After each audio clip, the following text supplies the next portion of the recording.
back. Now, what's about to happen is things are going to be showcasing,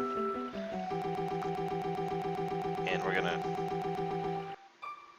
lag out my emulator for a second there. Okay, so, need to show off something, right?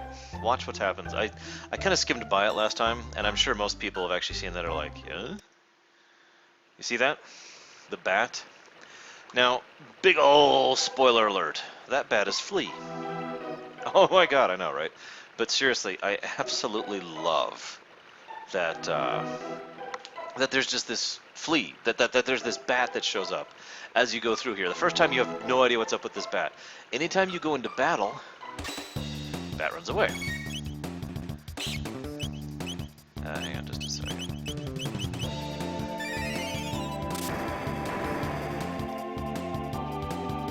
And, well, this, hang on. First I'm going to show off what ice water is. I mentioned this earlier.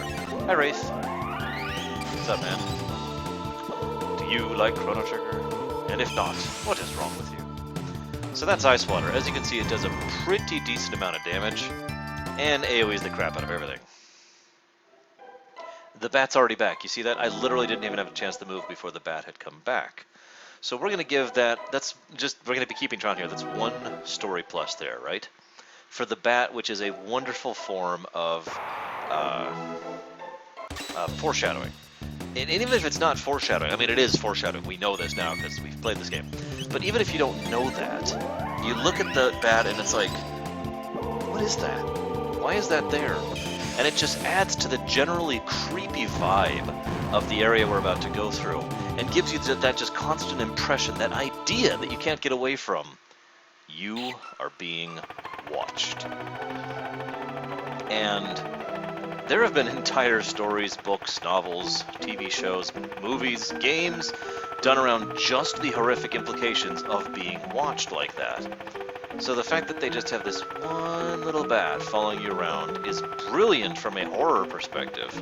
In addition to, again, the obvious, well, I shouldn't say the obvious, but the purpose it serves here, which again, as I mentioned, is a degree of foreshadowing. Whoops. Rats. Rats. Rats. Rats.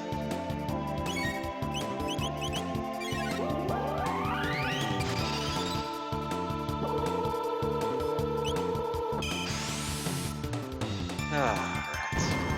Okay. So that's 1 plus to the story we gotta keep in track of here.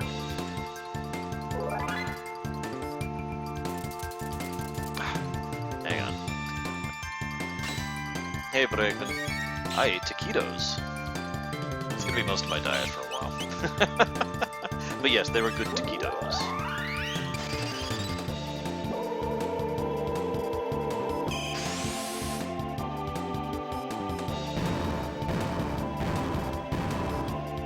See you around, Shadow. Don't freeze to death.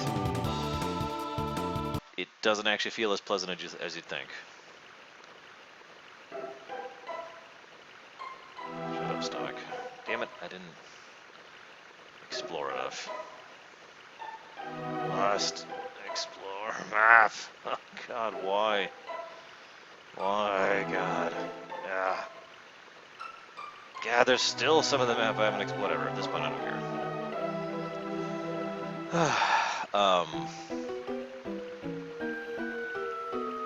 Next, now, there's actually something coming up here that's kind of, whoops, hang on. Kind of a negative. It's not this. This is actually much more of an awesome hint than it really should be in the DS version. In the English version, it's not that informative. In the DS version, it's very clear what you're supposed to do.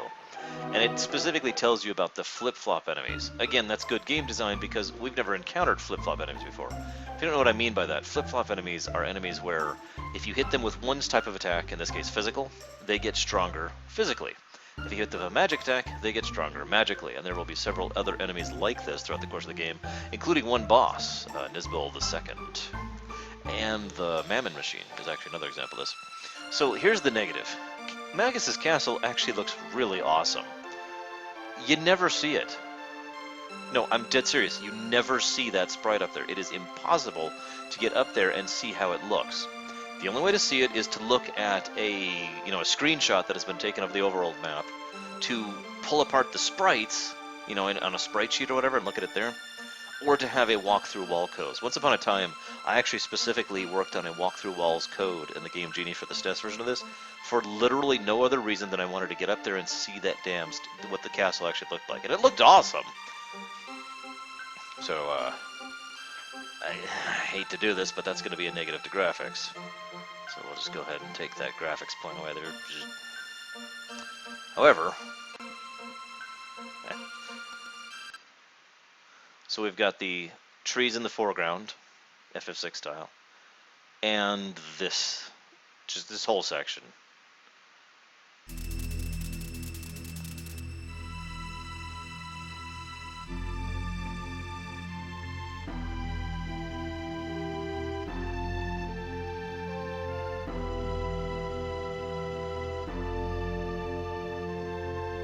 Yeah, that gets another plus. So the graphics have just gotten a plus. In fact, I'm just going to do a couple of pluses over here, and then I'll try to catch up. There we go, in a moment, to explain my reasoning on all these things. First of all, you remember how I mentioned that there's been a couple scenes, 2 areas I believe, that have had no music but still sound effects? Magus's Lair takes it the final step. I will never forget the first time I played this game. Just listen. Okay, here, I'll mute myself so you can really get the point.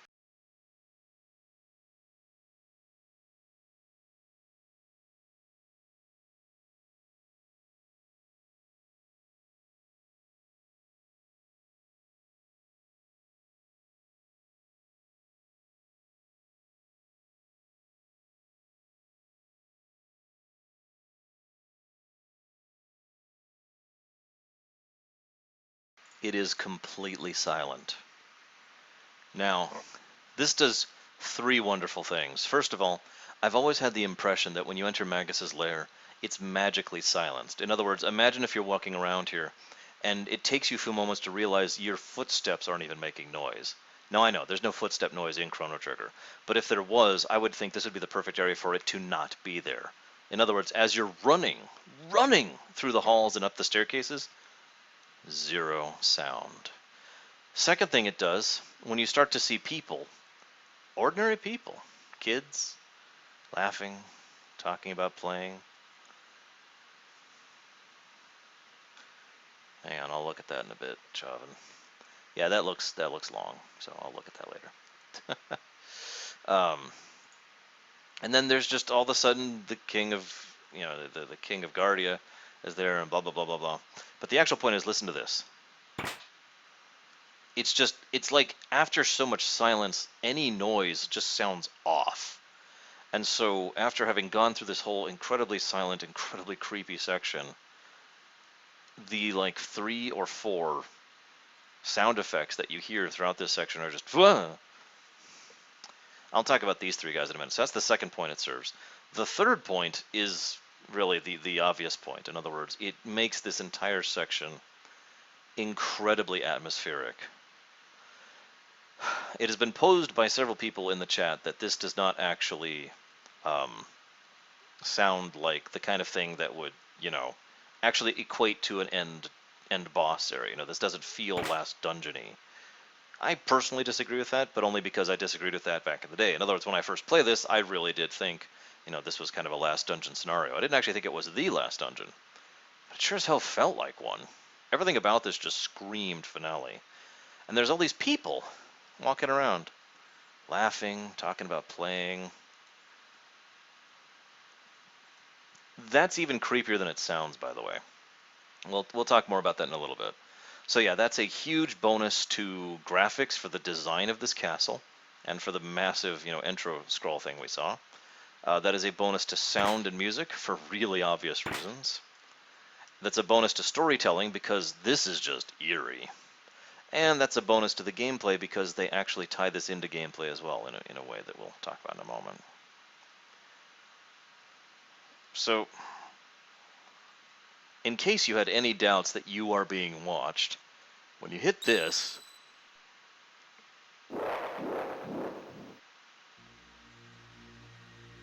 that's when the bat goes to Ozzy. Flies up to Ozzy's side. And that's when the music starts. And I gotta be honest, I'm actually gonna give another bonus to the music and sound for this. Because this song, if you can even call it that, is perfect for this dungeon. There's no melody, there's no harmony, there's actually no real notes per se at all. It's just strings slowly moving in and out back in the distance while you hear something lamenting and wailing somewhere in the distance. And with this endless string chorus, which is awesome for two reasons. One, the obvious awesome, it adds tension to the scene, hearing that continued string note. But the other reason it's awesome, which is only visible in hindsight, is the fact that that same note is the same one we hear in the Kingdom of Zeal, as the Queen Zeal's personal theme. In other words, there's this wonderfully quiet implication that even though Magus wasn't doing this on purpose, what he was doing unintentionally was creating a new Zeal here, out of the mystics, out of the people who could use magic, versus the unenlightened ones or earthbound ones, aka the people of Guardia and whatnot. The parallels between mother and son are actually very stark, and it gives me pause and makes me wonder exactly what happened to start Queen Zeal's descent into, well, what she ended up being.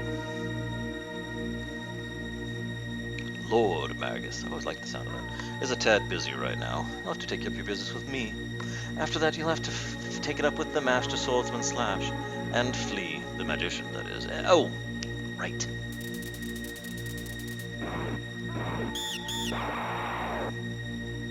And all 100 beasts in this keep, of course. And yes, that is Kefka's laugh, same sound effect. For those of you not aware, there are actually more than 100 monsters in this castle. I've actually sat down and counted it once, but I only mentioned that to get across the point that there are over 100 monsters in this castle. So he isn't really exaggerating. If anything, he's actually underestimating how many there are in this place. Now, I want to level here. I know, you're gonna be like, no, but, well, I'll talk about that in a moment. I'll talk about the leveling thing in a moment. What I really want to talk about is how freaking creepy this is. Okay, so you see these kids? I want you to get this into your heads, because this is how this works. These were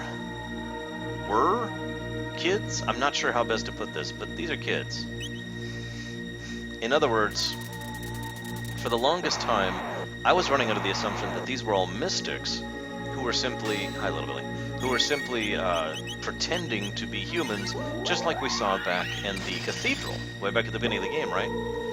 And yet, remember what we saw Ozzy doing on the bridge, and remember that with only a couple of exceptions, the humans we encounter, well, okay, let me make it clear and plain.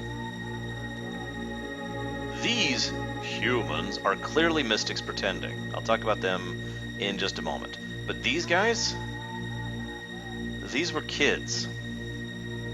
Just children. And I want to say that were again. Here's another great example. Remember all the people we saw walking through this room? Well, now all we're seeing walking through this room is skeletons. So, you get where I'm going with this? So yeah, there are mystics here, of course, and there are even mystics pretending to be people. But most of the people we saw wandering around the halls in the total silence were dead, and had simply been reanimated to serve the army. Because this is a very dark game. Hello, Baneth. Hello, Rengar. They actually reference this specifically in a minute, but first let's talk about this thing. This is the best leveling spot in the game. Well, actually, no, that is a lie. This is the second best leveling spot in the entire game. I kid you not. In terms of sheer exp, tech points, and gold per time. In other words, that's how you determine the quality of a leveling spot. It's about how, well, it's also about how easy it is, but it's about how much experience you can gain per time. Now, I've had to explain this to a few people, so I'm going to try and explain this really simply. Let's say there's an enemy I can fight, one enemy, and it gives me 1,000,000 experience. However, these other enemies, they give me like 100,000 experience, okay? So I've heard many people look at that and say, well, you just need to fight the million experience enemy because they're better experience. No. Um, what actually needs to happen here is you need to figure out how much time it takes you to kill those two enemies. So to keep this thread going, let's say the enemy that gives a million experience takes me, let's just make up a number, 11 minutes to kill. Now I know that's a long freaking time, but just bear with me. I'm just making an example. So in 11 minutes I get a million experience, which is a little under 100,000 exp per minute. It's, I guess that would be 90,000 exp a minute, I think, something like that. I'd have to figure out the math on that. Anyways, by contrast, let's say those enemies that give me 100,000 exp, I can kill in a minute. So in other words, in 10 minutes, I can gain more experience killing the one things that give less experience than the greater. That's actually how you determine whether or not something is good leveling, whether or not it is good experience. The amount of exp it gives is irrelevant per se. It is how much experience it gives per time. You with me? So, these guys right here give the second most exp per time in the game, not counting DS stuff. I don't remember if any of the DS places are better, and frankly, I still don't know. The only place better than this is actually on Death Mountain, or not Death Mountain, Mount Death, Mount Doom, whatever, the place in 2300 AD where Lavos is. So I'm going to demonstrate really quick. This is the other thing. I have been in a wheelchair, sweet USA. By the way, hi Banff, I don't remember if I said hi. So what you do is you wait a moment. He's always going to open with a heal. You do a single ice water. Even at this low level, ice water will crush these guys. Watch this. Bam, bam, bam, bam.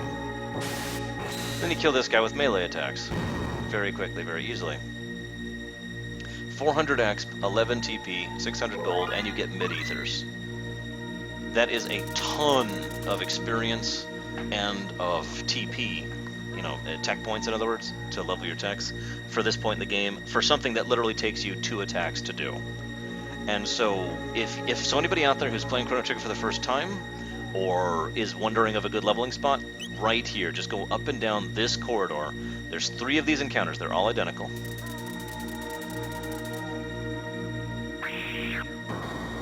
See, same exact encounter, just a different format. And just do the same thing for each of them. And again, I'm low level here, so you can do this pretty early on. Oh cool, Banff. One of these days I'll settle on one. Either way, hope you have a good night's rest when you get there. Also, lol, Java. I gotta be honest, I didn't fully understand the concept of exp over time until I encountered the Dragon Forest, or excuse me, the Dinosaur Forest. I keep saying Dragon. Dinosaur Forest in FF6.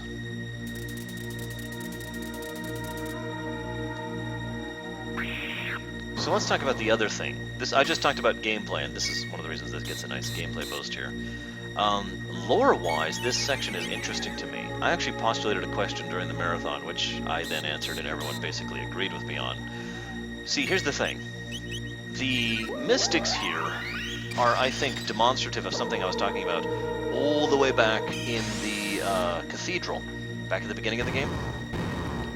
Forest, Banff, Forest. We were postulating as to whether or not the mystics had the ability to turn into any human form with their illusions, or excuse me, we're actually, what I was postulating is if they were changelings. I just kind of gave it away. If they were changelings, or if they were locked in, like something else gave them the ability to change their appearance and they could turn into it. What we find out here is it's kind of a mix of those, plus a third thing, which I didn't even mention. I'm going to go ahead and get a tint in really quick here. That's the other thing that usually marks a good leveling spot. Quick and easy access to recovery. The best leveling spot in the game, like if there's a game out there, Breath of Fire 2, where you have to go way out of your way and go into this hellish, nightmarish place, and it takes forever to go in and out, and you know, recover from being in there. That's not actually a good leveling spot, at least not in my opinion. But anyways, I'm getting off topic. So, what we see here is the truth behind how the mystics can disguise themselves. That is King Guardia the 33rd, I think. Hey, Silver Dragoon. In other words, he's the king in 1000 AD. How the hell do they know how to turn into a king from 1000 AD? You think that's weird? That is Chrono's mother from, 1000 AD. I can actually get even weirder than this. Actually, watch this. Hang on.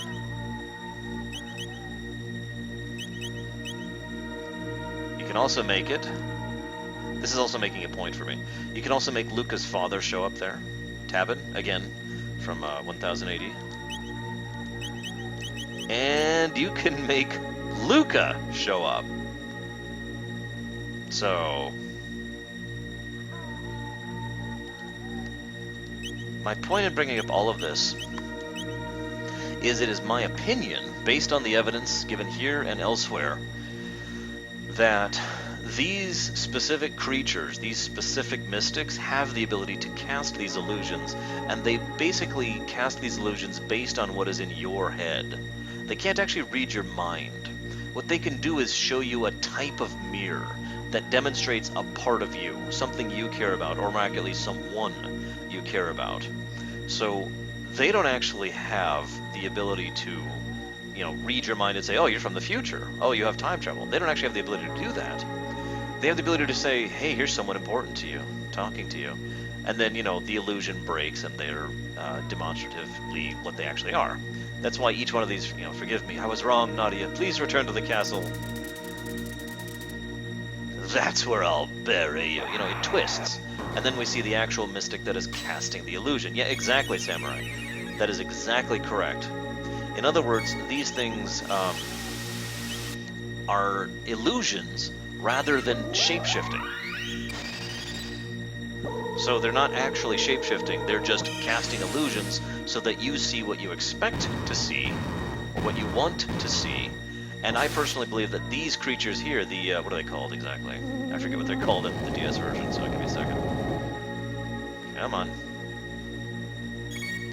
Sorcerers are the actual ones who can cast those illusions. You'll also notice these are basically the only ones who do this in the entire castle. Most of the other things we encounter are actually mystics or dead people. Yeah, kind of like a shimmer spell. In that same kind of direction.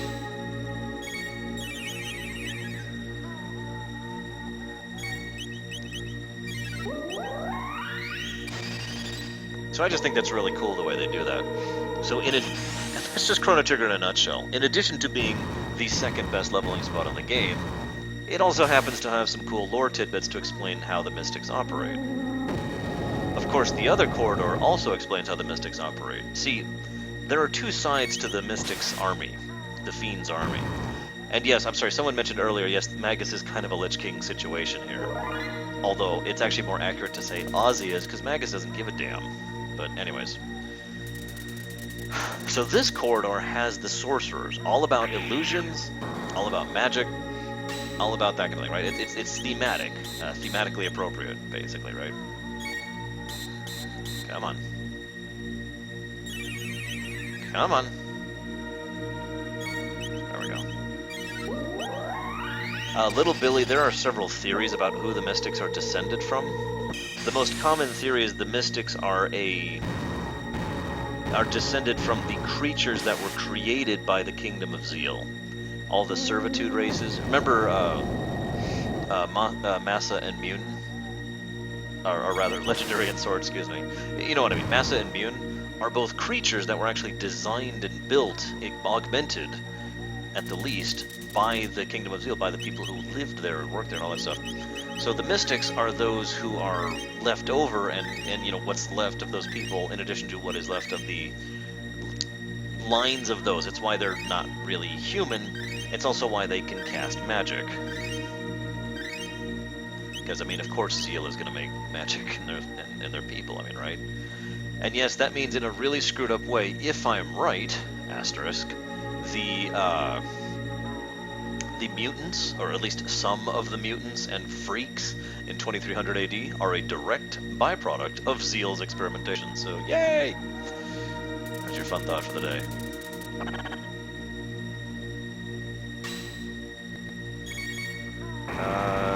Yeah, you'll go ahead and burn your mana. So, you have to be kind of specific with who you kill this guy with, because whoever you do, he does MP Buster, which is a mean attack. It literally reduces your MP to 0. There are only a very small number of enemies in the entire game who have access to that. So this is Flea. Now, I've been asked to comment on this during the marathon, and I commented on it there, and I will comment on it here. Flea tends to identify as a she, ergo, Flea is a she. That's it. That's all I have to say about that. The entire point with Flea is that she does not give a crap about gender in the strictest sense of the word. I mean, why would she?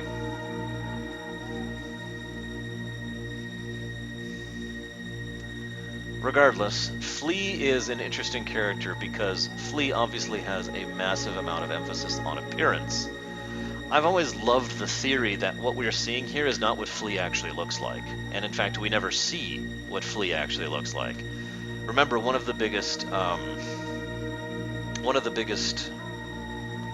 themes of her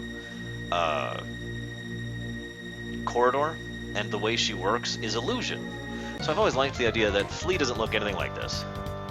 She just looks like some kind of thing. I have no idea what you're talking about, Darkrai. You have to explain to me. My stupid brain. So I actually have tons of mid-ether, so I'm just gonna go and burn one. Also, in case you thought I was kidding about the illusion thing, she turns the battlefield into this wonderful flying through space thing, which serves two purposes. Number one, it gets across what I just talked about. She likes illusion, blah, blah, blah. And she is an illusionist. Remember, they call her a magician, not a sorcerer, not a mage. And what is a magician if not someone who goes out of their way to make illusions and whatnot, right? I mean, you with me on this? So, that's the first point. The second point is, and I admittedly never caught this until it was pointed out to me, so credit where credit is due. This is a joke. They're making a joke at Final Fantasy's expense. Because in the Final Fantasy games, and admittedly in Dragon Quest as well, anytime you go into battle, you go into the other dimension, right? You know, you go into, we talked about this earlier, the battlefields happen in their own little, area. So this is like the only battle in the game. There's actually a couple others, but this is a battle where you deliberately are like, hey, and you're out in space, and you get where I'm going with this. I feel like I'm explaining myself really badly today. I apologize. I haven't been sleeping well lately.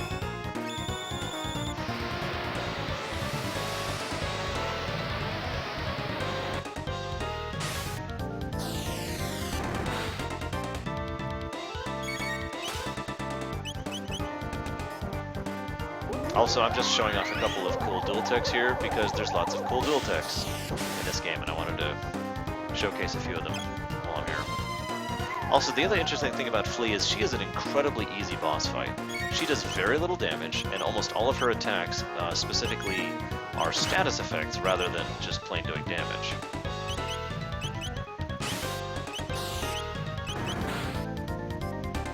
She also only has like 3,000 health, I want to say, something like that. I guess we'll show off the classic. Just like in the intro movie.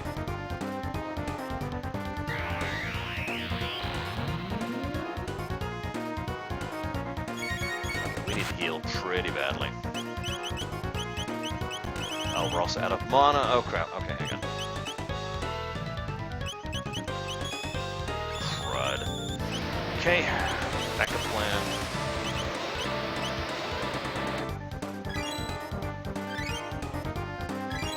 How many of you out there leaned on potions a lot to survive in this game?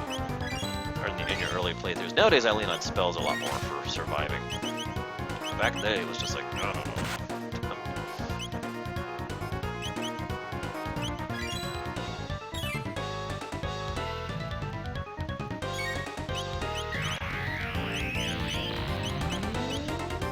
So I suppose I haven't actually answered your question, Darkrai. So, under the assumption that the Kingdom Hearts 2.9 thing is accurate, I would have to say that in addition to the obvious, reaction that I immediately have there. My most likely thoughts on that is they're going to be... What they're most likely going to be doing is they're going to be doing another branching story before they lead into 3 to give them more time to actually work on 3.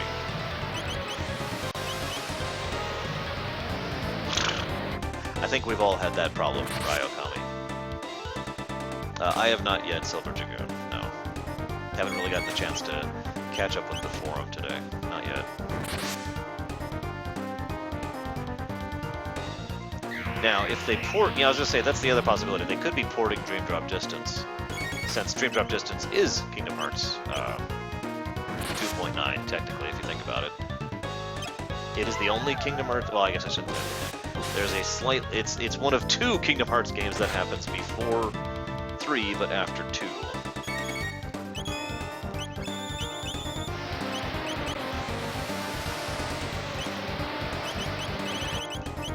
Damn it, really? Let's show off another one. I haven't shown off this one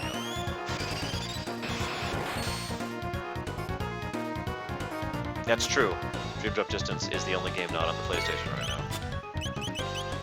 And I'm not Nintendo, centric or anything. I'm totally okay with Dream Drop Distance being playable on something other than the 3DS.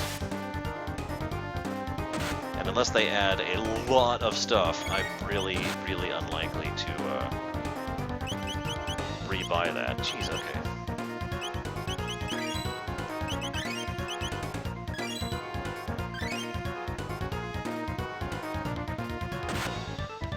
No, Laurel!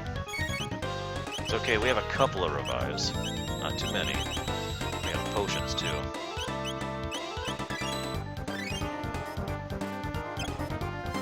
By the way, there's a reason they give you one of the best leveling spots in the game right here. It's because most of the enemies in this area, including 2 of the bosses, not all 3, but definitely 2, are basically a level above most of the ones we've been encountering so far. Also, what the hell, Braven? I did not mean to do that.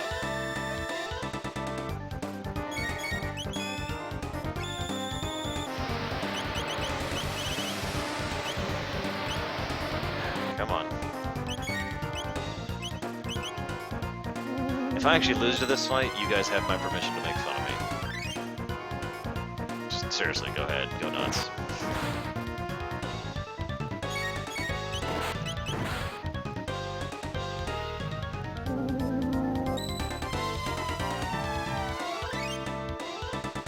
Guys, I've got it. Kingdom Hearts 2.9 is actually a dating sim set in the world of Kingdom Hearts. And you get to play as Yuna, Riku, and Pain. Separately, it's like the Birth by Sleep system. You've got one campaign for each of the 3 characters.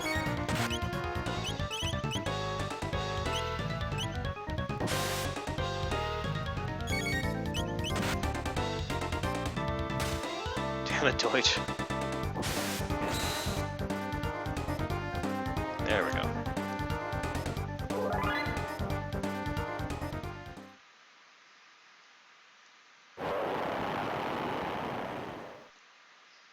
Absolutely, Django.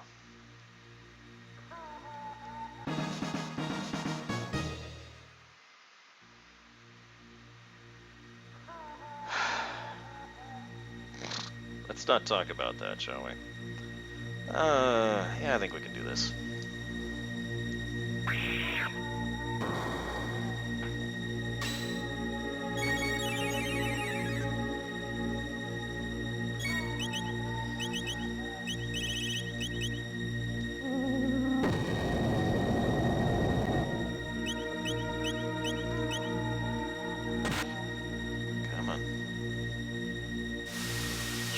Little too slow on that, so this might be a little closer than I thought.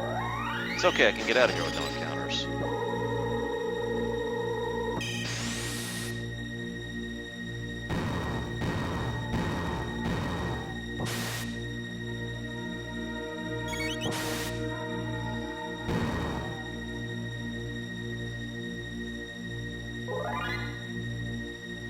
I think I am going to level a little bit. Slash is a much trickier fight than Flea is. Basically, Slash is someone who hits a lot harder. That's really what it boils down to. He has a lot of attacks that are AoEs, and he hits much harder. And that's all he does. But I'll talk about that in a minute. Where's my shelters? There they are. Yes, I have seen that Darkrai. Is that going to make me reinstall Mass Effect 3? Nope. Very few things would make me reinstall Mass Effect 3 at this point.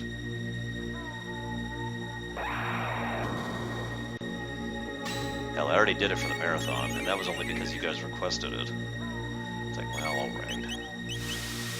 I guess. Unfortunately, he does not drop the top hat. However, Ozzy gives a good helmet, and by good, I mean the worst helmet in the entire game.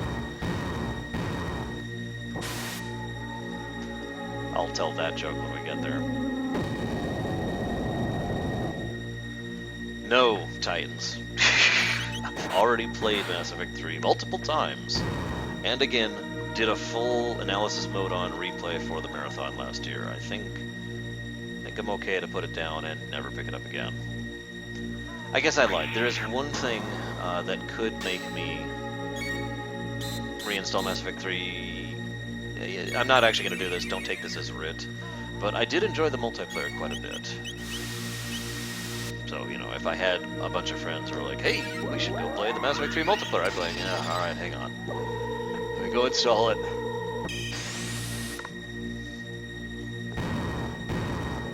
Wow, Hell Resident.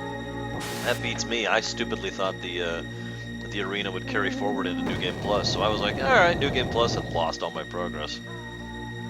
I don't even know how many hours that was. Probably 20-ish, 30 or something like that.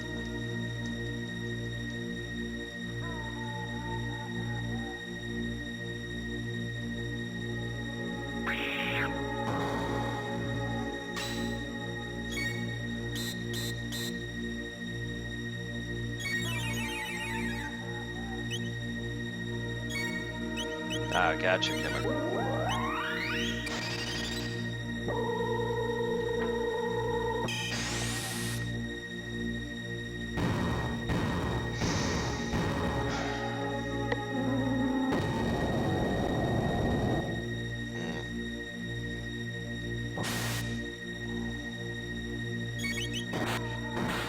Screw it. Oh, shoot. I didn't mean to do that. That was just me lowering my arm. Ahem. We're gonna go ahead and just go with it and say screw it. We're gonna go fight Slash.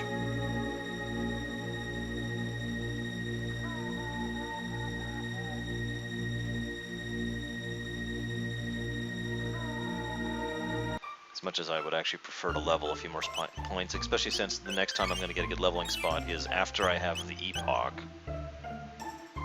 Yeah, we're just gonna go for it.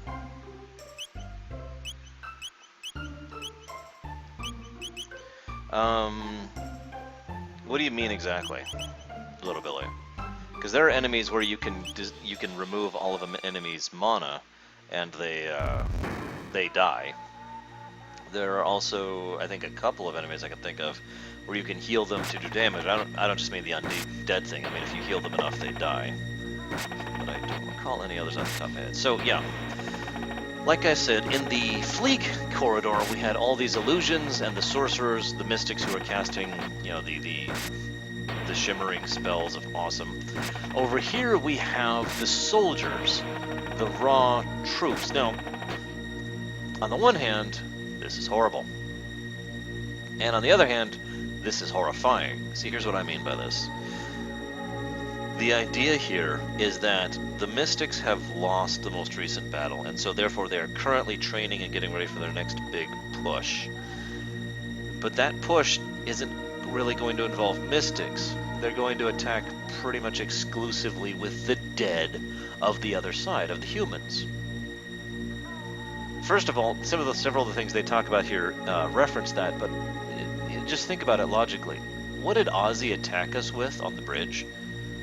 He attacked us with the dead of our own soldiers, who then once those soldiers died, he could bring up the other soldiers, who then he used to attack with us as well, and so forth and so on, culminating in a fight with Zombor, aka a massive, necromantic creature. So all these people are people who have been killed or murdered or otherwise butchered by the Mystics in order to be used as fodder to kind of keep us at bay, because the Mystics at this point in time are no longer actively trying to obtain a military victory. Their only this is why they're not attacking us with Mystics anymore. Ever since Yakra fell, all they've been trying to do is wound us, weaken us, keep us away with our own bodies, our own people, so that they can finish summoning Lavos, which is their actual goal. The god of all fiends is born tonight. Yeah, so I mean, that's just kind of messed, isn't it? Is that just me? Am I the only one who thinks that way? Yeah, okay, I'm sorry, I'll shush. By the way, I'm going to be leaning on ice water a lot for this section. Shrug. I should learn lightning too. In fact, most often what I do in a new game, not a new game plus for this section, is I'll sit in the right corridor, that best leveling spot I pointed out, until I learn lightning 2 at a minimum, and then I'll go ahead and move on. Curious how far I am from that right now. Looks like pretty close, actually. About 15 more battles and I would be there. And here's some more undead. Even death does not stop your lust to kill one another. Such foolish creatures, you humans.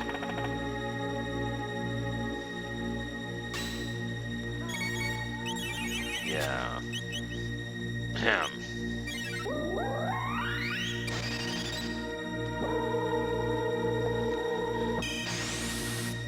By the way, there's something really creepy about the Mystics. Would anyone like to guess what it is before I just say it?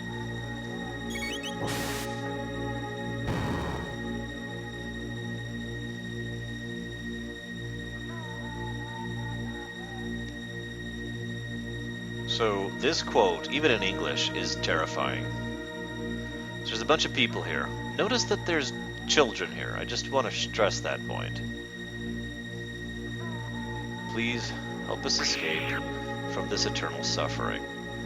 In case you really, really didn't get the point yet, yeah, these used to be people, and they're aware.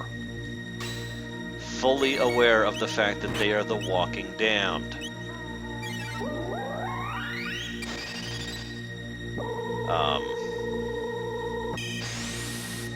That's not the creepy part, though. We're not at the creepy part yet. And it's not the 6 fingers thing. Although there is a man who has an issue with his father who wants to talk to him about that.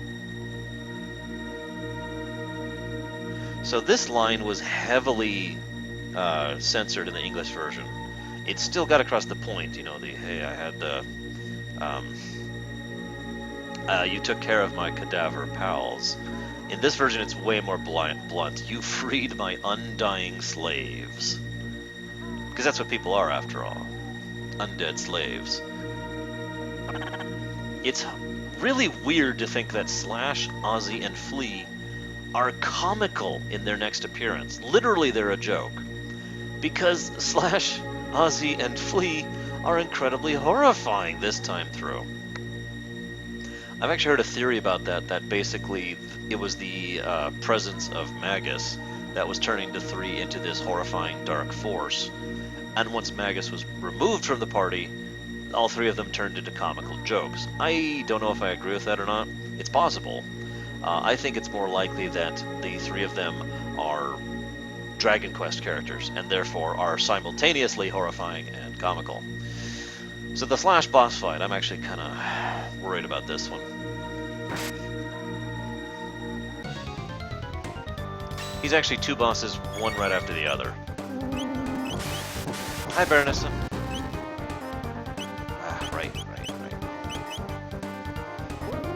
So I guess while I'm fighting Slash, the melee guy, aka the guy running the armies, the general, let's go ahead and discuss the really creepy thing about the Mystics. The Mystics are byproducts of Zeal's experimentation, right? So these are things that were made by the Kingdom of Zeal at its magical height under the direction of Lavos, who were then turned around to be put into antagonistic perspective against humans, who are also creatures that have been uplifted by Lavos.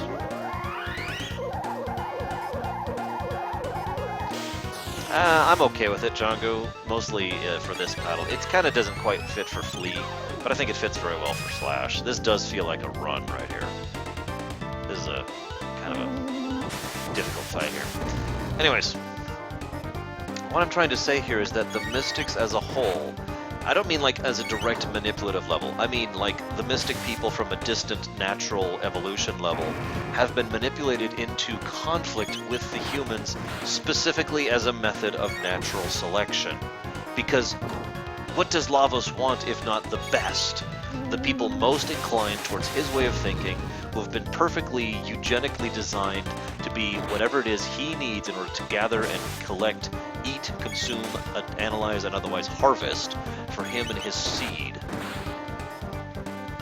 In other words, the creepiest thing about the Mystics is their great war against the humans and their great conflicts with the humans before Magus shows up were all about Lavos trying to cull the herd.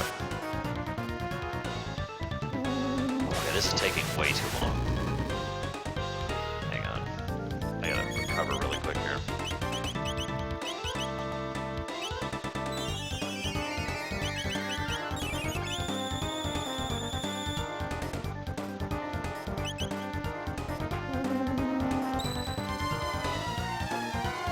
So I'm taking Slash as soy sauce, Joe.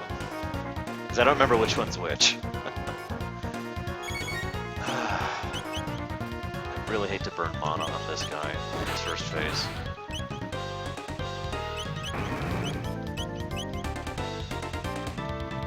Okay, phase 2. That was the easy one. Note that he actually goes out of his way to fight us without his sword at first. That's another one of those tropes that I've seen several times. In other words, the, oh, I guess you're worthy, I'll actually try kind of a trope. The person who's holding back, in other words. Okay, he's totally immune to ice/water damage. That's good to know. Okay. In that case, let's switch around a bit here.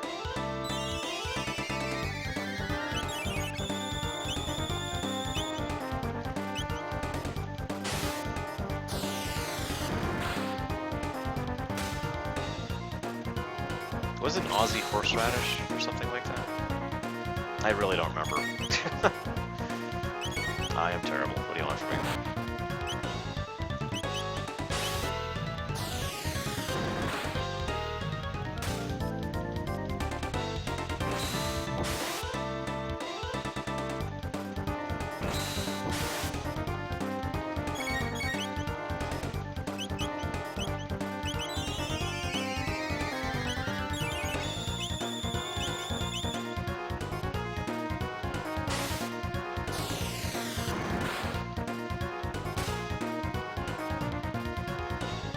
So I'm finding myself in a weird position mentally right now, because I don't have a lot to say once I've already gotten into a boss fight. Vinegar, thank you.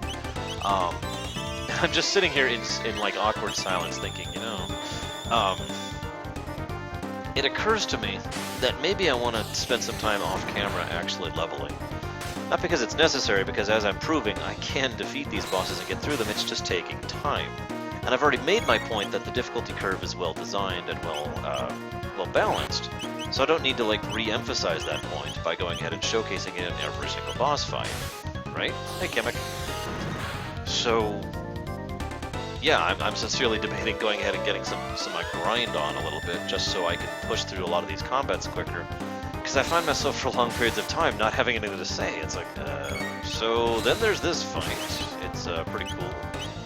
Now, I do have one other thing to say. I mean, I do have a couple things to say. It's just the fight's taking so long. Moving on. Slash here is also interesting because he specifically has several of both Chrono's, or no, he has several of Chrono's abilities. Yeah, kind of junk, except way more enjoyable. He has the slash thing, he has the jump strike thing, and he has an ability Chrono doesn't even have yet. The general idea here is that Slash himself is a skilled swordsman. Yeah, there's the slash attack that I've been using on him. It hurts like hell when he does it too.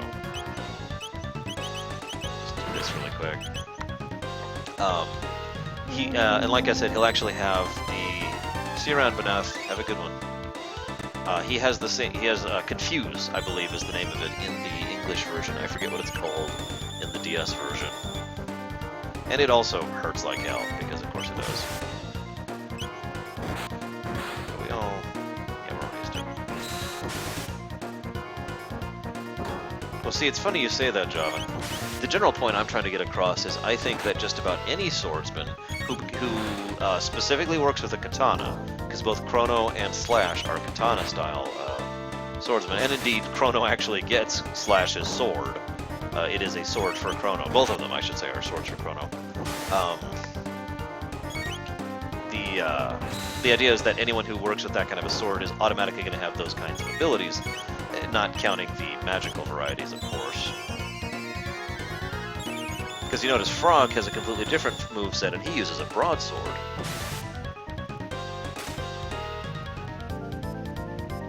And of course, we will never actually see Nirvana Strike in action, because that was Cyrus. And, oh yeah, that attack right there, that's the big attack he does. Now he's finally doing that. Slash is also a classic example of the escalating difficulty fight. Ah, shoot. Get that off a little too quickly. Escalating difficulty is exactly what it sounds like. The further, the less HP the enemy has, the more they hurt. That's really all it boils down to. Real simple. It's an extremely common method of increasing difficulty in a boss fight, to the point where I would actually call it the norm as of right now.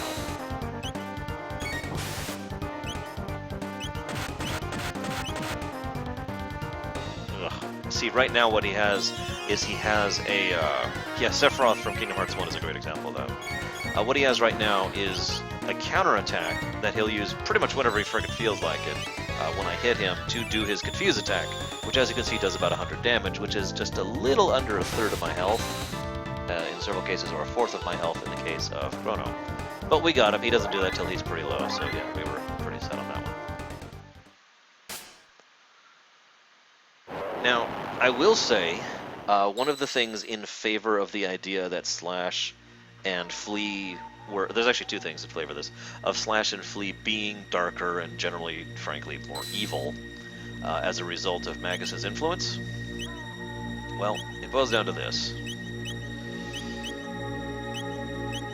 Both of them make comments about Lord Magus and how much they regret having failed him, and how much they wish they could have done more for him, and that kind of a thing. Indicating the kind of loyalty they had to him, right? Well, the other side of that is... Hang on. The other side of that is I finally have a save point in here. The other side of that is... I can't remember what the theory is of this. There's a theory in psychology. It's basically the I'm not to blame theory. In other words, if you are informed in a way that you believe that you are not responsible for your actions, that you do not have to take consequence for what you do, you'll generally be a worse person overall, right? So, this is something that's very, very common and very, very prevalent in real life. You see stories of some horrible evil dictator or ruler or otherwise person or corporate head or whatever who does something, and how many people under that corporate head engaged in horrible actions, and their excuse was always, well, I'm just following orders, or well, I'm just doing my job, it's nothing personal. In other words, these people probably would not do these horrible things if they were not, being charisma'd, for lack of a better term, by someone above them. Now, I have said many, many times that it is my belief, my opinion, that that's bullcrap. that you doing horrible things is you doing horrible things. It doesn't matter if you're following orders. It doesn't matter if someone else is the one who has ordered the hit or whatever, or has commanded it or whatever. You're still the one actually doing it. But I do think that that is a good possible reason for why Slash, Flea, and Ozzy go from being horribly dark, necromantic, torturous people to a joke. Hi, Visual Eminem. What's up? I like the name. Ugh, I'll be right back.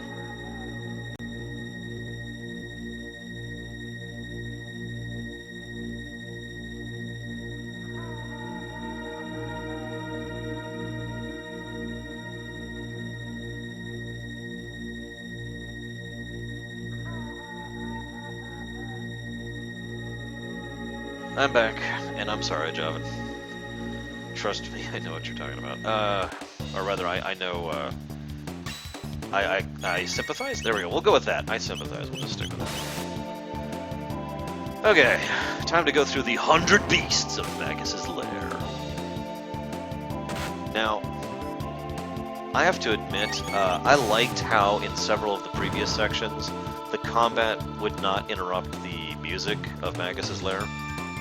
However, for this, they did something completely separate, and I'm not sure I like it that much. It's kind of a weird situation, because what we have here is, and you can already hear it, right? The battle music takes over for the whole section. It does this like 3 times total. Once for this corridor, and once for like a next corridor, and once for a third corridor, right before Ozzy. And in each location, it's, instead of having, you know, or instead of having the really creepy, horrifying Magus's Lair music, it plays the battle music for the entire time, even if you're not in battle, just to emphasize that this is a combat area. It's both a good and a bad. I don't think it gets a positive. I don't think it gets a negative. I think it just gets to equal itself out. Because on the one hand, I prefer the atmospheric thing, but on the other, this really gets across the point that this is officially you fighting your way in. You know, at this point, it has gone serious. In other words, you are no longer just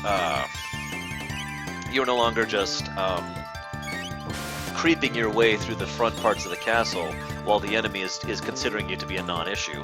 You have officially breached the walls and are now pushing your way through the lair, through the armed forces of the actual mystics themselves, and thus the music gets across that point in a quiet little way. So like I said, positive and a minus in the same breath. And I just realized I need to change something with that in the corner there.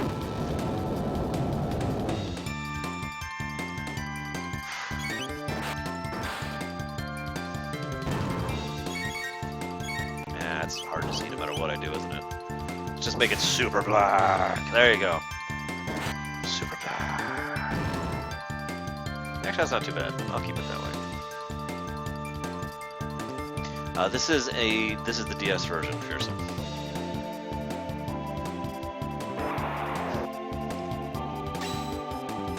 They also do the escalation thing for basically all of those. You fought like 2 enemies, then 3, then 4, then 6, etc., etc.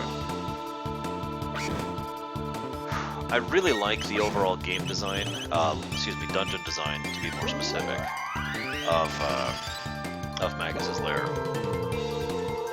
Darkrai, I have done multiple videos and streams on that. I think that should answer your question. I agree with Little Billy's answer, by the way, Titans. Nobody else would win that fight. God dang it. No, whatever. Sorry, Marl.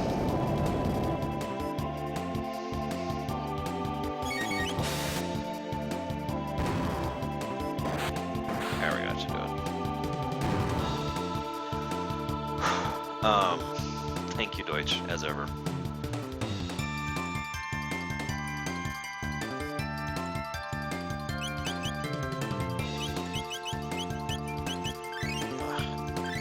Really need to buy mid potions when I get to 65 million.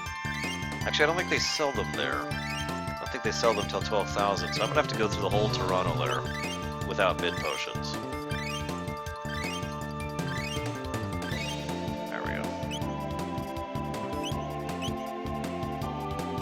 Alright. Yeah, that's true. They did, John. And they got a mist robe as a result. I also kind of like this. This is probably the first time at which we start to realize that Ozzy's a joke. Now, I know what you're saying. You know, Ozzy was horribly evil before, and so was Slash, and so was Flea. But Ozzy's kind of stopped being fun, a dark, horrible thing as of now, and will continue to be a joke basically from now until his inevitable defeat. Chrono Trigger had a very lackluster a very lackluster presentation, or excuse me, marketing campaign here in the States where I lived at the time when it came out on the SNES. Honestly, I only ever even heard of it because it basically a friend of mine saw it on the shelf, and it happened to have a Squaresoft logo on it, which at the time was one of those, oh, it's a Squaresoft game! You know, it's one of those kind of situations. Now, when the DS version came out, they did a much better, much more focused marketing campaign, which was clearly designed around both markets of A, people who wanted to replay it, and B, people who never played it the first time. Now, so like I said, Ozzy is a joke from this point on, because he doesn't even realize Slash and Flea have been defeated. He's like, come defeat me, and Ozzy's like, Ozzy's in a pickle, and he runs away. And Ozzy will never be taken seriously ever again. I'm dead serious. Now you might be like, well, what about this section? This is him being serious, right? I mean, he's attacking you with guillotines. No, this is definitely not serious. As of this point, Ozzy is officially a joke. Yeah, I've seen the FF6 commercial for in the States, and yeah, FF6 is sold well, despite the fact that a colossal number of people that I know of, including me, consider it an amazing game. So yeah, Ozzy's like, oh god, no, oh god, they're still chasing me. And yeah, this is basically going to become the norm for Ozzy from now on, like I said.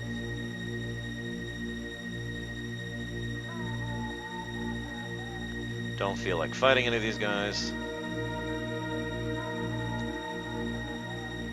I guess that's true. Ozzy is being serious. He's just not worthy of being taken seriously. Oh, I never remember where these are.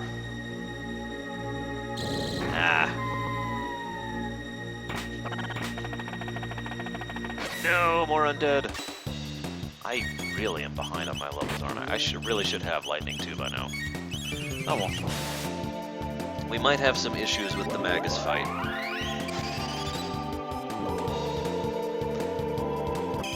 Which I'll talk about when we get there. Yeah, who was it? Sakaguchi was interviewed this year, I believe, about whether or not, about Final Fantasy VI. And the interviewer was telling him about how it was his favorite of the FF's games, and it was fantastic and amazing and awesome. Yeah, visual, you can just stand there, and as long as you're not moving, they won't interact with you. It's a neat little trick. I only know that because of the Marl thing in the fair, because if you don't move, she'll never collide with you in the fair. So Sakaguchi was being interviewed. Damn it, not actually the one I wanted. And the guy was like, yeah, FF6 is amazing, I love that game. Too early. And Sakaguchi's response was basically, did you buy the game? And to which the interviewer was like, what do you mean? And then Sakaguchi shares that according to all their people, FF6 sold really poorly, which is such a shame. But that's very common, isn't it? How many amazing works out there in books, movies, television, and games were not popular and didn't sell well when they came out and have since received massive critical acclaim? I mean, there's a huge list of things that qualify for that. In fact, I got another SNES game right off the top of my head that qualifies for that. Earthbound. Earthbound sold so badly when it came out that it was a huge hit for HAL Laboratory, and it's one of the reasons they basically axed the N64 sequel that they were already well into working on.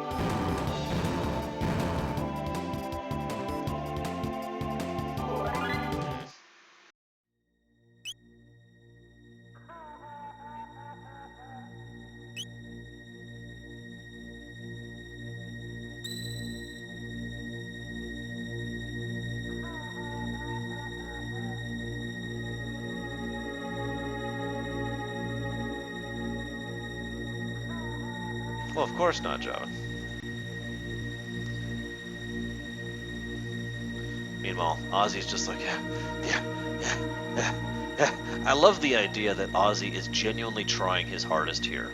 That he is really actively pushing himself to be as dangerous and threatening and to get away as much as possible. Oh, I screwed it up. There's a way to skip that fight, but I screwed it up.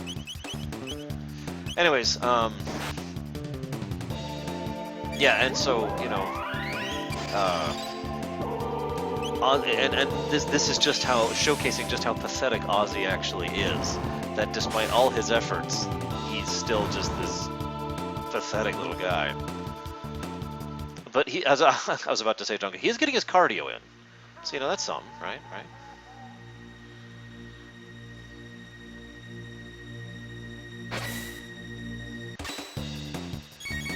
By the way, Progressive, I was one of those people who actually bought Earthbound new for 90 bucks at Toys R Us. I remember that very specifically. I had to sell my mother on the idea of getting it because she wasn't hugely fond of some of the games that I liked at that time. I can skip this one, but I don't feel like it. I might as well kill him. I am underleveled, and I'm about to fight what in the low-level run was the second hardest fight in the entire game. Honestly, Magus himself is a pretty tough fight, and he should be. Ignoring the fake last boss aspect, it's frickin' Magus at full power. If you don't understand what I mean by that, they actually bothered to have a lore explanation of why Magus is so much weaker when he joins you. But right now, he is full tilt, full powered, you know, ready to destroy the hell out of everything. As an aside, this is just great. Scaling up the outskirts of the tower with the moon in the background and the slow rising fog. I think that deserves another graphics plus, just right there, right off the bat. Let's just do it right there, bam. I also think this doesn't look as good as I thought. This is hard to get a good thing here. Maybe if we do it like... Maybe if we switch it. Hang on a sec. Let's switch this. See if that looks any better. Does this look better, guys? Can you see that? No, I'm kidding. We're gonna do this. That's a little neater. I like that better. We'll do that. A little easier to see. Maybe? Actually, that's kind of harder to see, isn't it? Damn it. I don't want to do like an amber thing.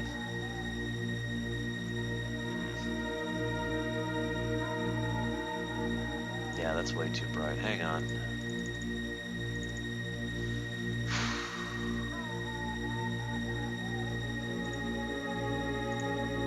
Behold! Yeah, we're not going to do that. Screw it. We'll just do the classic. We'll just go back with it. There we go.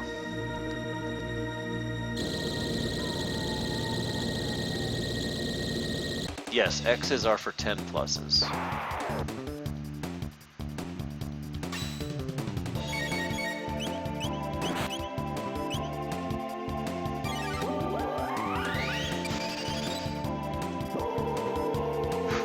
There's actually a way to skip one of these little gauntlet sections in a bit, excuse me. I will deliberately not be doing that because I'm much lower level than I feel comfortable being right now.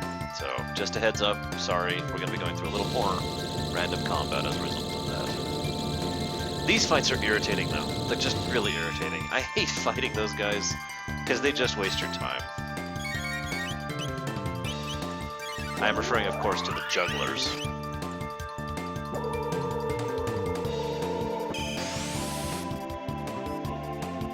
So here's a fun thought for you guys. How many of the mystics do you think survived this? Remember, we kill a fairly large number of mystics as we push our way through this castle. And,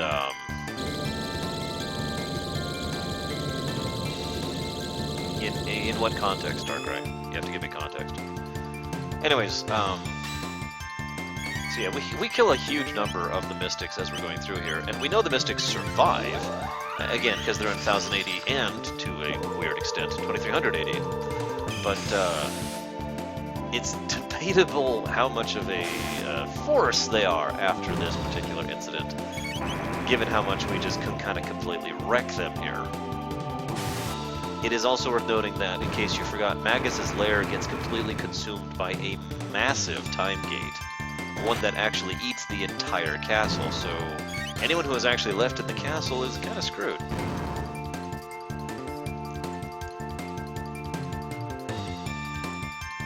Ozzy's like, come on, more monsters! More monsters! Oh god. Oh god. Oh, I need to lose some weight. And then he hovers off. I find it interesting, by the way, that Ozzy hovers.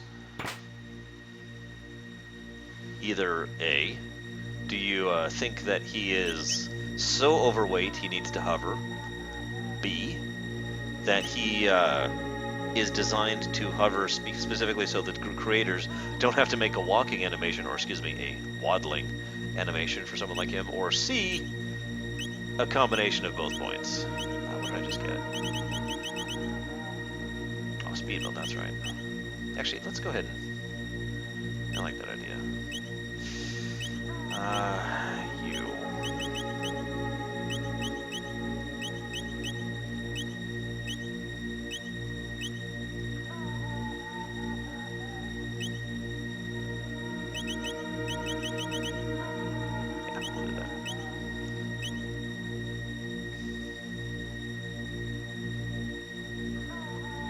Oh, don't get me started about Baron Harkonnen.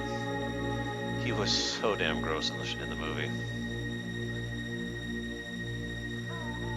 So this is how you skip this entire sequence of battles. But like I said, I'm not actually going to do that because I need the experience. Favorite Chrono Trigger character, are we counting NPCs or only playables, Fearsome? Because those are two very different questions. So yeah, let's start the event here. So my cone army is going to involve lots of little dogs with those cones on their heads. And they'll be like, ruff, ruff, ruff, and they will be invincible. If I could have a clone army under my full control, that's a little more debatable. It also kind of depends on how much you're limiting me, because I could go really overboard with that.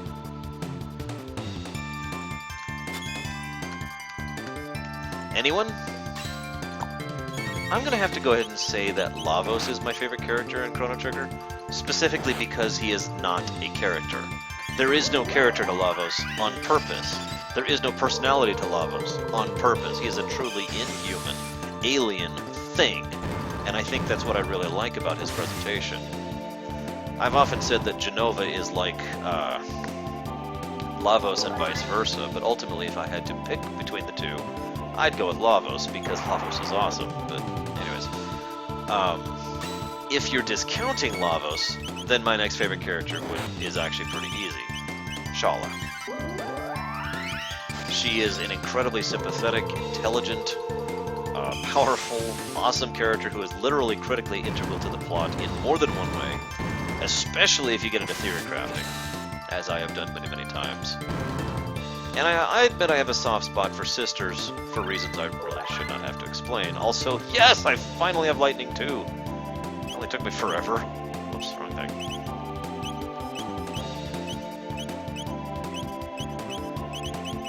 Alright, go.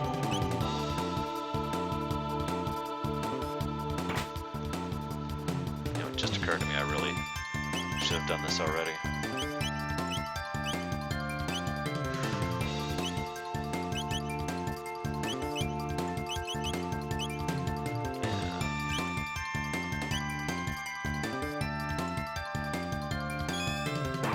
One last encounter.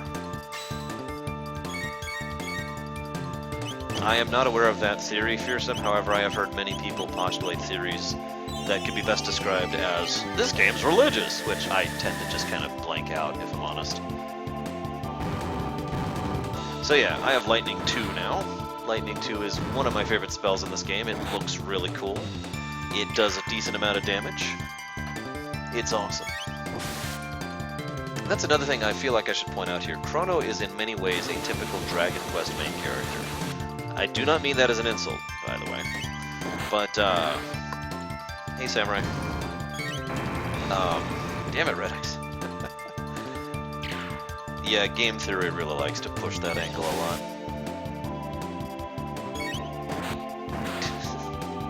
Well, Athenian water is... No, I'm gonna stop. Chrono, okay, if you haven't played a Dragon Quest game, whoops, I just realized he didn't die. I just realized he didn't die.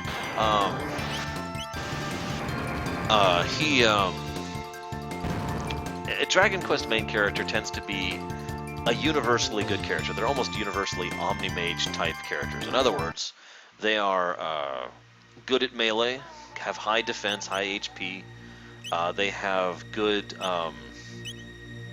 spells, they have heals. In fact, in most of the Dragon Quest games, my primary healer is almost always the main character, whereas the female mage type you get tends to be the offensive mage. If you'll notice, this is kind of what they did in Earthbound as well, with Ness being the heavy-hitting melee who has a wide variety of spells, which includes healing spells, and Paula is the offensive mage. That's a very Dragon Quest formula for them to go with. They kind of did that here as well, to an extent. There's a little bit of Final Fantasy influence on it, obviously, but Chrono himself is clearly and definitively a Dragon Quest style hero. Not complaining about that, just pointing it out. So it's time to fight Ozzy. The greatest battle of our age.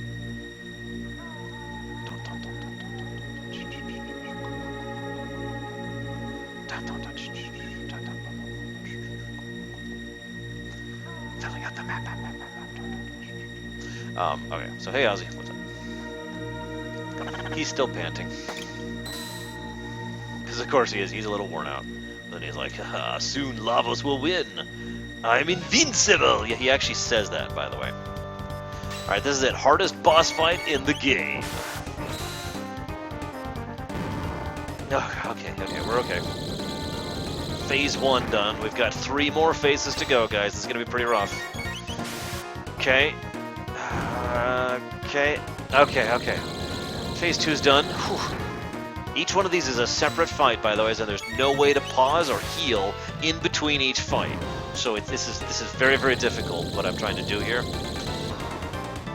Right, one more time, here we go. One more time. Oh, whew, that was close. Okay, guys, we win. All joking aside, this is a good boss battle, even though it has literally 0 challenge to it. I didn't showcase it, but if you hit him, he just counterattacks and hits your whole party. He has... I actually don't know if it is possible to kill him in that form. Even in a New Game Plus, I've never actually just killed his ice form. And I have tried, by the way, many times. If anybody out there has actually ever succeeded at it, feel free to share your story, because I haven't. There we go. But that is a clever boss battle. The idea where it's you have to hit the levers, and he's like, yes, keep hitting the levers, because we already know what the levers do. I mean, we've been showcasing this throughout the entire castle, because he's been constantly hitting these levers to cause horrible things to happen. So we're going to go ahead and add a plus to the gameplay. Now, this upcoming section is pretty awesome. I don't know how many pluses it's going to get. It's going to get pluses. I'm just going to warn you. Darkrai, I guess neither really faze me. I don't really think about it. Now, guys, I want you to hit the lever. Hit the lever, guys. Into sexy violence. Hit the lever. Or is it sexy violence? I'm probably saying it wrong. So, okay, quick point of note. You notice I swapped out Marl. I kind of have to for this upcoming fight. It is actually impossible to have all 4 elements represented at this point in the game for pretty obvious reasons, I think.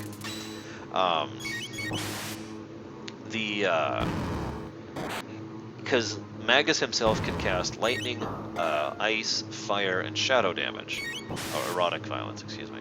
So obviously you have lightning and water built in. If you bring Marl, then you know you've got yourself matched up. So you need to bring. I shouldn't say you need to, but I am going to bring either Luca or Robo. Now the thing is, I have not been leveling Robo at all, so he doesn't have anything here. Here, just look at his text. He's got nothing. Now he actually does have Laser Spin, which is what he needs. Laser Spin actually does shadow damage, by the way. Strangely enough. By the way, in lore, Shadow is actually a combination of the other 3 types of damage. So think of that what you will. That's why Shadow is usually associated with the most powerful stuff in Chrono Trigger, because it's literally a combination thing. So you hear this chanting as we go down here. I do think it is possible absolutely make it. I don't think it should happen. Like, not until like 50,000 other games are remaked first. But I do think it is possible, yes.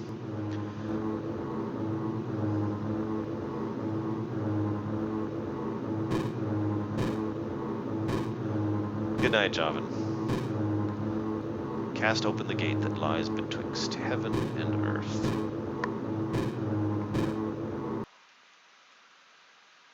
Exactly, Samurai. I don't remember Fearsome. This was 95, if you want to look up Mario RPGs.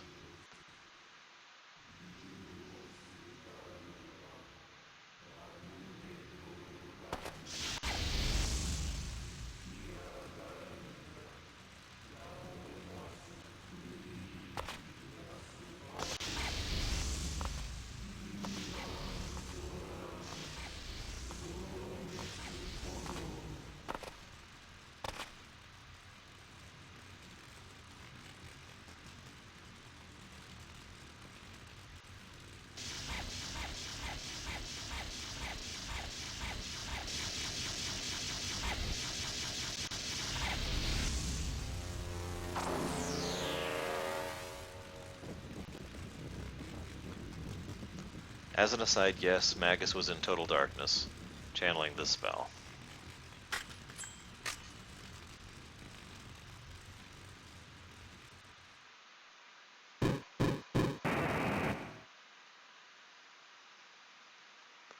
One of the things I like about this is it gets across the idea that Magus is not just magically powerful, but magically skilled. If you don't know what I mean by that, the idea here is he doesn't just channel a ton of power and then, pshaw, there's Lavos. He has to specifically set up this unique area, which is completely segregated from the rest of everything, in total darkness, concentrating on casting the spell for long periods of time, which implies a great deal of discipline, focus, and general effort. So I like that idea.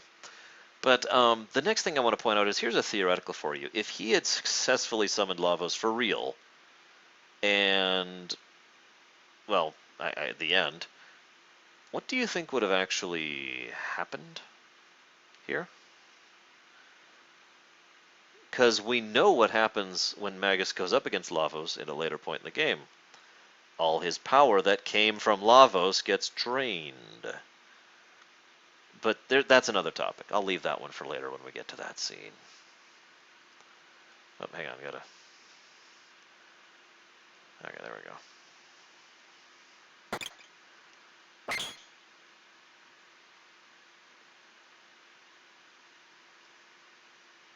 I like how Magus is almost cordial. How have you been?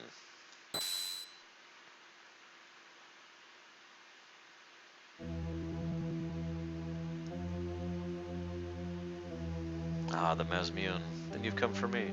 Let's hope no others interfere this time. And again, he really has that pragmatic sense to him.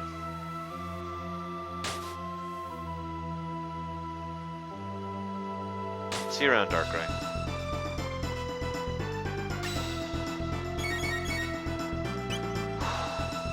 What are we opening with?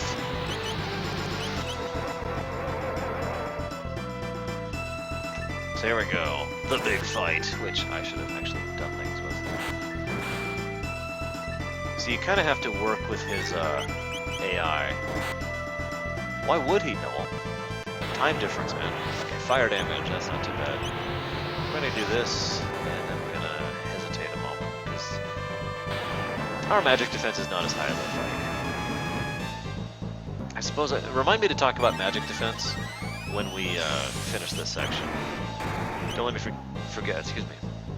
Ooh, that hurt. Okay.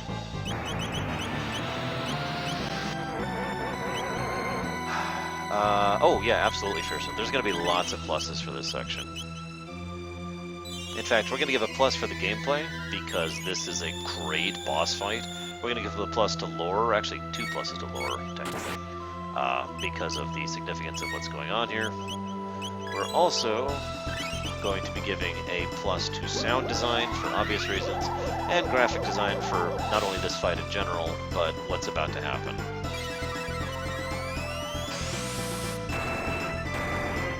Hang on. Let's just give all those pluses out now, just in case I forget. So, first of all, the silence, the lead-in, the music, definitely a plus. Second of all, graphics, the design for this, for this fight, for his spells. Remember, at this point in time, he's casting spells you probably don't actually recognize at this point in time. So he is just plain leveling you with all these awesome, amazing spells that you will eventually get for yourself. Plus.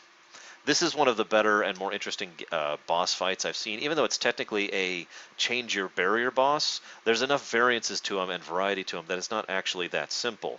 You see, yes, he's a change his barrier boss, unless you hit him with the Mass Mutant, which actually varies his script, and if you hit him with it twice, he actually skips a step and reverts to his original script. And it lowers his defenses, so you can actually hit him harder for hitting him with the Masmuin. So you kind of want to balance hitting and healing and constantly doing that, because each time you hit him with a vulnerability, he also counters with a new vulnerability. Then he hits his second phase, where he technically only casts one spell, well, two spells. He buffs his magic defense, so you need to keep up with keeping his magic defense down. And then he'll pause for a moment, and then he will nuke the crap out of you with Dark Matter, which is an awesome, awesome spell, which I may get to show off one way or the other. So, like I said, that's why the boss fight is freaking amazing. Story? Well, I'll talk more about the story in a minute, but I like, first of all, yeah, seriously, Deacon, I like the idea that this is not only the big fake out, which I've already talked about extensively, so I don't really have much else to add there, so big fake out plus, and this also is where the story of this game kind of switches gears. I actually don't think we'll give it a plus for that. Not yet. We'll give it another plus. Don't worry. I know. I have an idea where we're going to put this. So there's plenty of pluses to give out. I will talk about the magic defense thing in a minute. Whoop, whoop, whoop.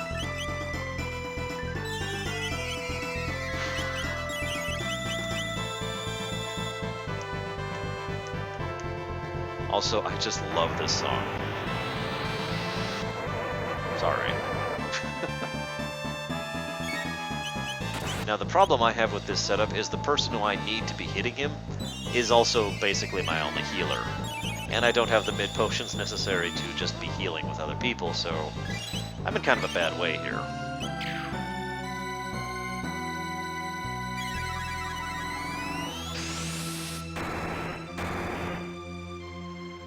You lie, fearsome. They're all amazing. Admit. Okay, that's a bit too much. They're not all amazing, but this one is definitely amazing. Okay, so whenever he does shadow, like I said, if I don't have Robo out here, I literally lack the ability to do shadow damage. So I'm not even going to try. It's kind of purposeless to try.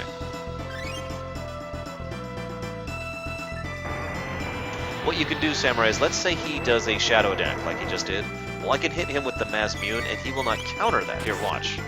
Well, don't watch, actually, because I really need to heal. Hang on, hang on. Give me a moment. I need to recover pretty badly.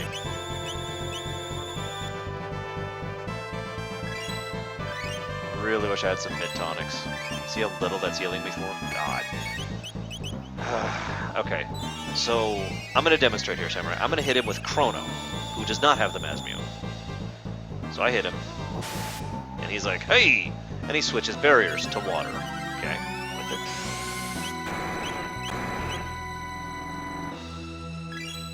Now I'm going to hit him with the Masmuin. Now, currently he's water weak, right? So first of all, he hits him with the Masmuin, doesn't counterattack, it just reduces his magic defense. Now we're going to do a couple things here. But he's still weak to water as of this moment in time.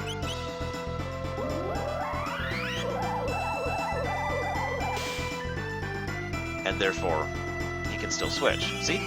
So that's how that works. Now, if I just hit him a second time with the Masmuin or anything else, then he would go ahead and switch and go back to his earlier time. So that's how that works. I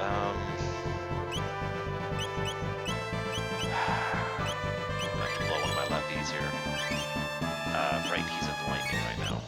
So, in other words, the most logical way to maximize output, if you don't actually care about getting hit, which you do, is the fact that you have to, you do an attack like that with Frog, and then you hit him with magic, and then an attack with Frog, and then hit him with magic.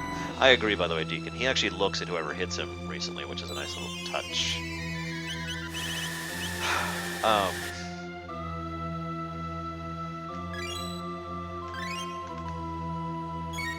Hang on. Well, thank God for that, Braven. Wait. I shouldn't say that.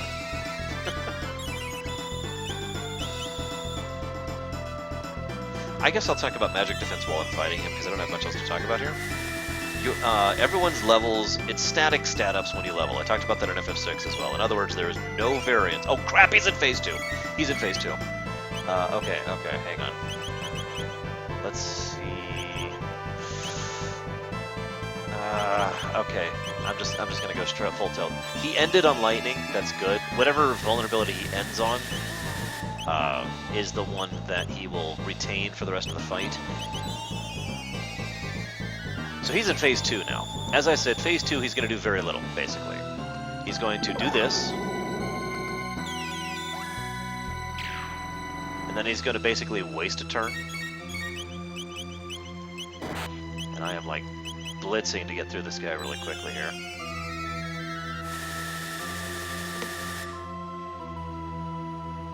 Because I need to do about 3,000 damage before he kills me. Then he casts this, which is a really cool spell, and hurts like hell, as you can see. Now, I am decently enough level that I can live through that, which is good, because actually, if you remember my my low-level playthrough, dealing with that hit and how much it hurt was most of the strategy of that fight. Of this fight, I should say.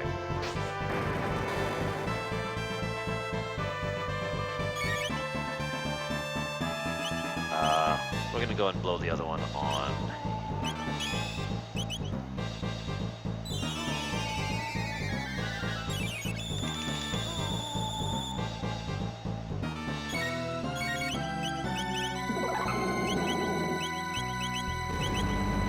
Yeah, I think we're officially in this mode here.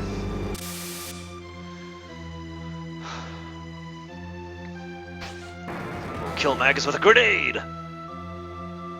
What? It could work. You don't know.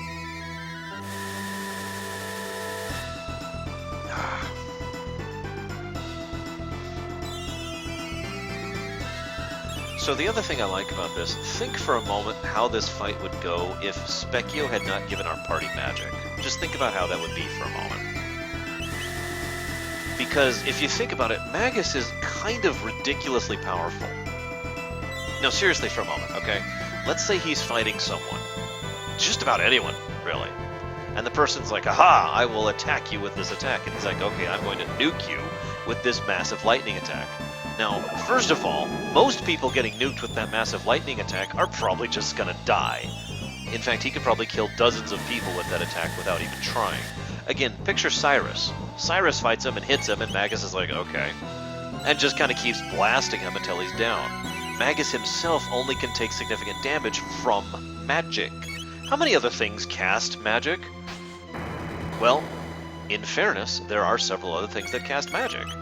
However, how many of those other things that cast magic can cast all of them? Because remember, he is sufficiently powerful and skilled in lore, in addition to in gameplay, that he can switch his barriers around. He can't make himself invincible to all magic.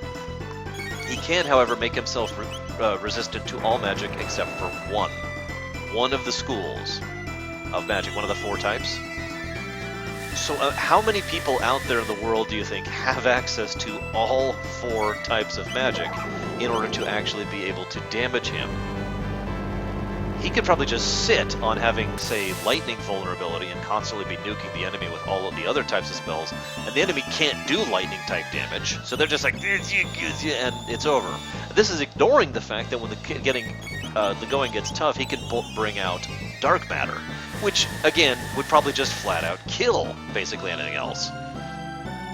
So yeah, I like the way that this is both a gameplay and story integration to showcase just how powerful Magus really is in lore and in gameplay. And it's one of the reasons I love this fight. One of the many reasons. I mean, this is a great fight. We're at the auto A point at this point because I'm trying to maximize damage output while still living through his dark matters. Because they hurt.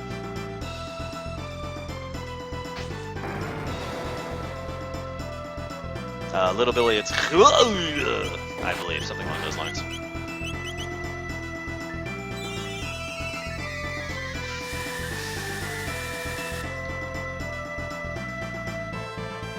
And again, 3,000 or so. It's actually like 3,600, I want to say, damage. There we go. And we're good. We got it. Whoa, shoot! Almost knocked my drink over.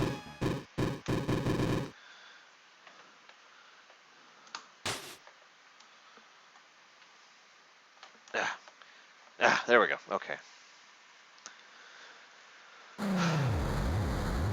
So this is cool. Remember how I... Hi, Fitscott. Fitscott is cool. Remember how I mentioned earlier that Magus had not just been casting a spell that required raw power, but also was incredibly delicate and skilled. In other words, that Magus is not just strong, but he is also skilled, right? So the implication here, and this is for once just flat out true, is that the party damaging Magus has disrupted his concentration. Let me say that again. We have not defeated Magus. We have not killed Magus. We have interrupted his concentration. From a D&D perspective, we've been beating on him this whole time long enough to get him to fail a concentration check with a DC of 15 or whatever. So, this is, of course, that big plot point I already mentioned earlier that I already gave a plus to the story for. Oh yeah, by the way, that's another thing. He was holding us off, nuking the crap out of us while he was concentrating. That's another excellent point. In case you guys are wondering, yeah, Magus really is a powerhouse. So yeah, this is when we find out the truth. Magus did not actually create Lavos as we have perceived this entire time. Now, I know on the one hand that seems like a weird plot twist, but on the other hand, and I remember this, at the time my reaction was basically, what? You know, oh my god, he didn't actually create Lavos? Then what the hell is Lavos? Because Lavos, in my mind as a kid when I was playing this, really struck me as the kind of being that was like a mystic. It was just a super mystic, right? It was just this amazing, powerful mystic thing. So it made sense that the leader of the mystics would create it. But nope.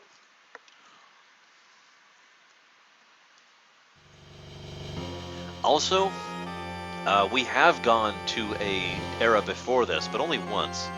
We haven't gone to 12,000 BC at all. Now, this scene would be awesome. This is one of the very few scenes in the game, I think, that would work better in full 3D awesome than in sprites. I want you to picture the entirety of Magus's lair being sucked in, warped in like as if it was being ripped apart into this massive time gate. You know, the size of basically half a city, just ripping everything in. And that right there is actually the very first time we ever hear Lavos' cry. Distorted and uncertain, so we're not 100% sure what it was there. But that is the very first time it plays in the entire game. Then there's this scene. I've gone on record as saying that I don't actually care for this scene, and I stand by that statement. This just seems like an unnecessary little tidbit. Basically, this is one of those things. Oh, absolutely, Darkrai. I'm going to do it right now, as soon as you leave. And then it'll be done when you get back. Anyways, this scene is one of those... because it doesn't